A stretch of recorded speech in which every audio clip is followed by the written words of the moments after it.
அதான் பாரத்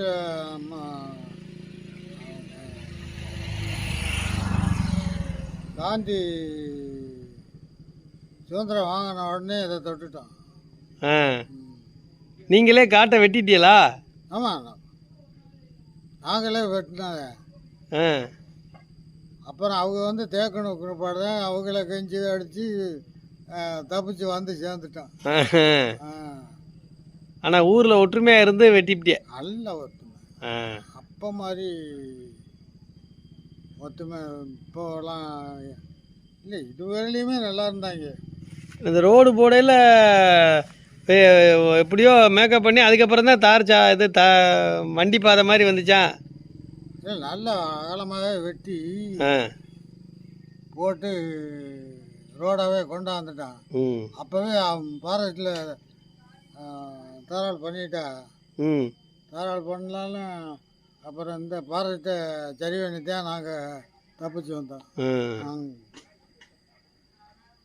அப்புறம் அப்படியே வண்டி பாதை அப்புறம். ஆமாம், அப்புறம் ஃபாரஸ்ட் ஆதரவு இல்லைன்னா வர முடியாது.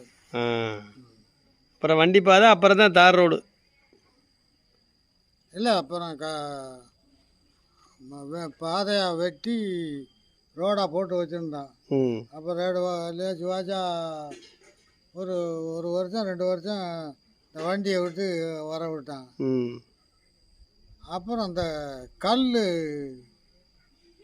1 இன்ச்சு கல் மோடாக கொண்டாந்து போட்டு கொட்டி ஒரு 4-5 வருஷம் ஓடிச்சு. ம், அப்புறம் தான் பாதையை வெட்டி வந்தது. முதல்லாம் இந்த கரும்பு வண்டியெல்லாம் இதில் வர முடியாதப்பா. ம், அந்த மலையடி இருக்கு பார்த்தீங்களா, ஆமாம்.